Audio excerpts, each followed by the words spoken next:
أما بعد بسم الله الرحمن الرحيم اللهم طهر قلبي من النفاق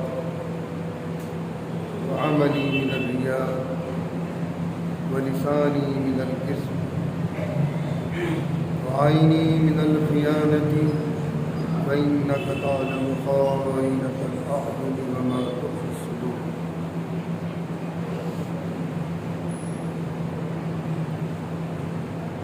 عزیزان گرامی،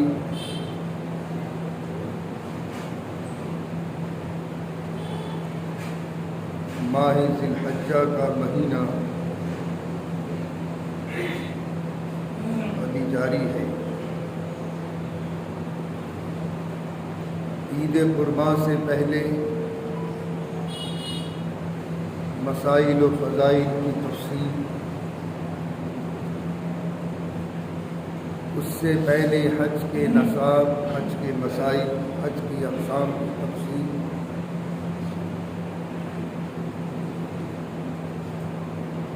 چند ماہ پہلے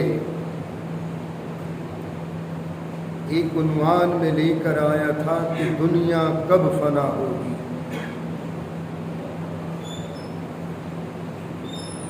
اس کے چند اقتباسات باقی رہ گئے تھے۔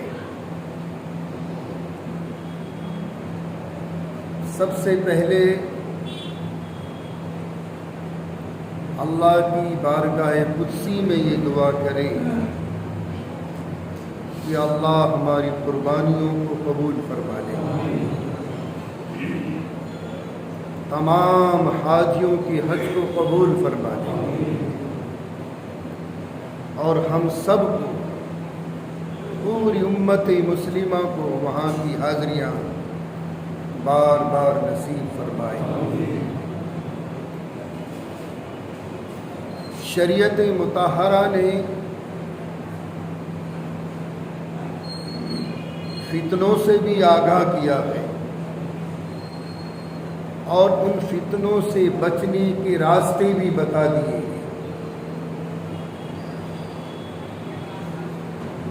قیامت کی نشانیوں میں سے جو بھیانک نشانی ہوگی وہ ہے دجال کا خروج۔ دجال کون ہے، کہاں ہے، کب اس کا خروج ہوگا،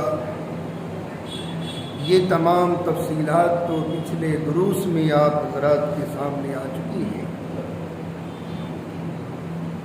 اس کے فتنے سے بچنے کی راہیں جو مستند اور معتبر حدیثوں میں حضور پاک صلی اللہ علیہ وسلم کے پاک ارشادات ہیں، وہ ذہن نشیں فرما لیں۔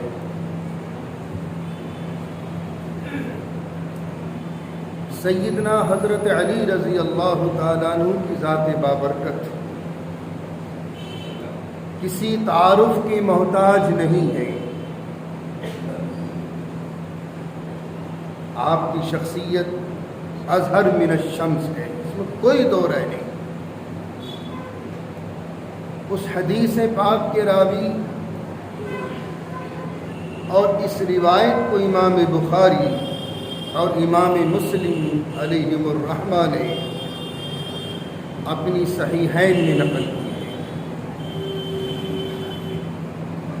دجال کا قتل ملک شام میں ہوگا۔ سیدنا حضرت علی رضی اللہ تعالیٰ عنہ سے جو روایت ہے کہ اس کے فتنوں سے بچنے کے کون کون سے راستے شریعت مطہرہ نے بتا دیے، وہ ذہن نشیں فرما لیں۔ مستند عمل، مستند حدیث،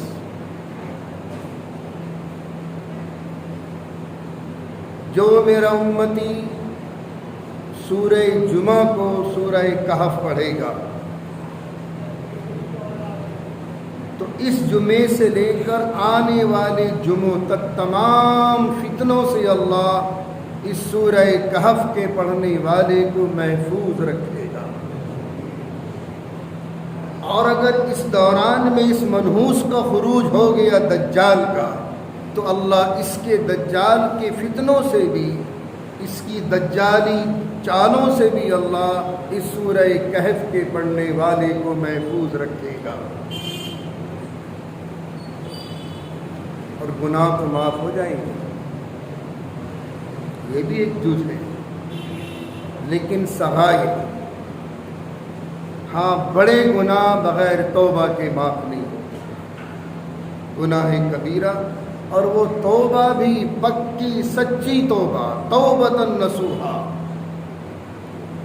کہ اس گناہ کا پھر مرتے دم تک تا دم حیات کوئی تصور ہی نہ آئے دل و دماغ میں، ایسی توبۃ نصوحا۔ تو گناہ کبیرہ توبہ کے بعد معاف ہو، پکی سچی توبہ۔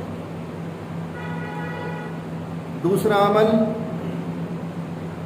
جو میرا امتی سورہ کہف کی شروع کی 10 آیتیں پڑھتا رہے گا، یہ آخر کی 10 آیتیں پڑھتا رہے گا، اللہ رب العزت والجلال دجال کے تمام فتنوں سے اس پڑھنے والے کو محفوظ رکھے گا۔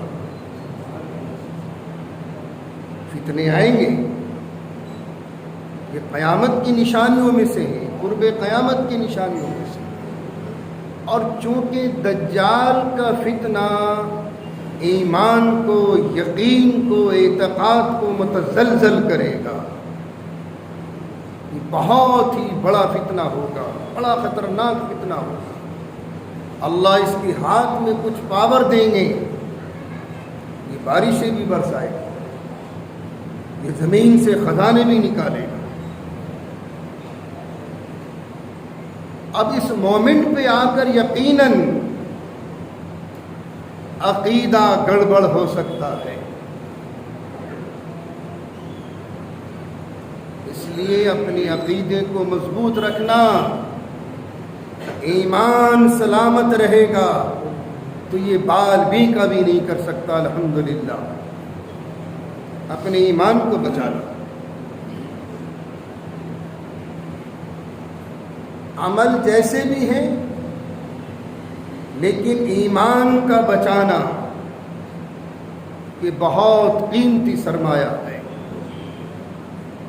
ورنہ آج کے دور میں بھی جس صدی میں ہم سانس لے رہے ہیں گھٹ گھٹ کے، کتنے فتنے رونما ہو چکے ہیں، عقائد کو خراب کرنے والے فتنے سیل رواں کی طرف چلے آ رہے ہیں، سیل رواں کی طرف۔ اپنے ایمان کو بچا لو، لا الہ الا اللہ محمد رسول اللہ، بس اللہ کے سوا کوئی معبود نہیں، بے شک محمد اللہ کے رسول ہے صلی اللہ علیہ وسلم۔ ایمان بچا لو، بڑے بڑے فتنے آئیں گے، ایمان کو سلب کرنے کے لیے فتنے آئیں گے۔ خدا ہم سب کا ایمان تا دم حیات قائم دائم رہے ہمارے پاس، آمین یا رب العالمین۔ دوسری حدیث، سیدنا حضرت ابو ہریرہ رضی اللہ تعالی عنہ ارشاد فرماتے ہیں کہ دجال اپنے شتونگڑوں کے ساتھ، جو شیطان کے شتونگڑے اس کے ساتھ ہوں گے، مدینے کی طرف رخ کرے گا، اور مدینے میں داخلہ جانب مشرق سے کرے گا، اور احد کے پیچھے آن کر چھپ جائے گا دجال۔ ملائکہ فرشتے اس کا رخ موڑ دیں گے ملک شام کی طرف۔ اب یہ یہاں سے ملک شام کی طرف جائے گا، ادھر حضرت سیدنا امام مہدی رضی اللہ تعالی عنہ قسطنطنیہ کو فتح کرنے کے بعد ملک شام کی طرف چلیں گے۔ یہ اپنے شیطانی شتونگڑوں کے ساتھ ملک شام کی طرف آئے گا، ادھر سے حضرت سیدنا امام مہدی علیہ الصلاۃ والتسلیم قسطنطنیہ کو فتح کرنے کے بعد اپنی جاہ و جلال کے لشکر کے ساتھ میں ملک شام تشریف لے جائیں گے۔ دمشق کی جامع مسجد میں فجر کی نماز کی امامت کرائیں گے حضرت امام مہدی رضی اللہ تعالی عنہ۔ فجر کی نماز اسی دوران میں جب اقامت ہو چکی ہوگی، یعنی تکبیر کہہ چکا ہوگا مؤذن، حضرت سیدنا عیسیٰ علیہ السلام آسمان سے نزول فرمائیں گے، دو فرشتوں کے کندھوں کا سہارا لے کر۔ آپ کی زلفوں سے پانی ٹپک رہا ہوگا، یا آپ کی زلفوں میں ایسی شائننگ ہوگی، ایسی چمک دمک ہوگی کہ محسوس ہوگا کہ پانی کے قطرات ٹپک رہے ہیں۔ بہرحال اگر پانی بھی ہوگا تو وہ پانی جنت کا ہوگا، وہاں سے غسل کر کے تشریف لائیں گے، جماعت میں شامل ہوں گے۔ حضرت امام مہدی بطور تعظیماً اکراماً مصلی سے ہٹیں گے کہ حضرت آپ نماز کے لیے تشریف لائیں، آپ امامت فرمائیں۔ حضرت عیسیٰ علیہ السلام منع کر دیں، یہ نماز آپ پڑھاؤ، یہ نماز آپ پڑھاؤ۔ تو حضرت سیدنا امام مہدی علیہ السلام کی اقتداء میں حضرت سیدنا عیسیٰ علیہ السلام ایک نماز ادا کریں گے فجر کی۔ اس کے بعد جتنی نمازیں ہوں گی حضرت عیسیٰ علیہ السلام کی حیات تک تمام نمازوں کی امامت کی ذمہ داری اس منصب پر حضرت عیسیٰ علیہ السلام فائز ہوں گے، چونکہ آپ نبی ہیں، امام مہدی نبی نہیں ہے، اور نبی کا مقام افضل ہے، رسول کا مقام افضل ہے۔ جس طریقے سے امامت کے لیے شرائط ہے، اہل میلے کو امامت کے مصلی پر کھڑا نہیں کرنا، اگر مجبوری ہے تو جس کی چند صورتیں یاد ہو، جو عمر میں بڑا ہو، اسے کھڑا کر دو اگر امام نہیں ہے۔ اس کے بعد حافظ کا درجہ امامت کے لیے، اس کے بعد قاری کا درجہ امامت کے لیے، اس کے بعد عالم کا درجہ امامت کے لیے، ٹاپ کا درجہ مفتی کا ہے۔ کم سے کم عالم، کم سے کم قاری، کم سے کم حافظ، اور اگر ٹاپ کا وہ امام ڈھونڈنا ہے تو مفتی سے کم نہ، چونکہ مفتی کا ذہن شریعت کی ہر گوشے پر رہتا ہے، تو ایسے ہی رسول اور نبی کی موجودگی میں غیر نبی کا حق نہیں کہ وہ امامت کرے۔ باقی ساری امامتیں اس نماز کے بعد حضرت سیدنا عیسیٰ علیہ السلام پڑھائیں گے تا دم حیات۔ اب نماز سے فارغ ہونے کے بعد فجر کی دونوں بزرگ اپنی اسلامی فوج کو تیار کریں گے، وہ مجاہد اعظم ہوں گے، اس وقت کے مجاہد اعظم ہوں گے، اور اپنی فوج کو لے کر چلیں۔ ادھر سے یہ دجال منحوس آئے گا اپنی فوج کو لے کر۔ تو دمشق میں ایک شہر ہے، شہر ملک شام میں، شہر لد، لد کے نام سے، اس لد کے مین گیٹ پر پہنچ کر آمنا سامنی ہو جائے گا حضرت عیسیٰ اور دجال، کانے دجال کا۔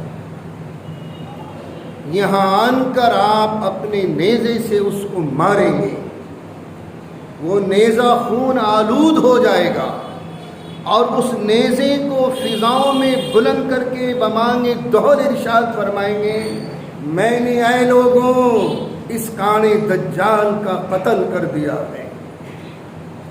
اگر امام حضرت سیدنا عیسیٰ علیہ السلام اتنی جلدی بھی نہ کرتے تو آپ کے سانسوں میں اتنا دم خم ہوگا، اتنی پاور ہوگی کہ اگر یہ دجال تا حد نظر دور بھی کھڑا ہوگا اور حضرت عیسیٰ علیہ السلام کا سانس وہاں تک پہنچ جائے گا تو ان سانسوں کی گرمی سے یہ ہلاک ہو جائے گا اور اس طریقے سے پگھلے گا مارے خوف اور ڈر کے، جیسا کہ پانی میں نمک گھلتا ہے۔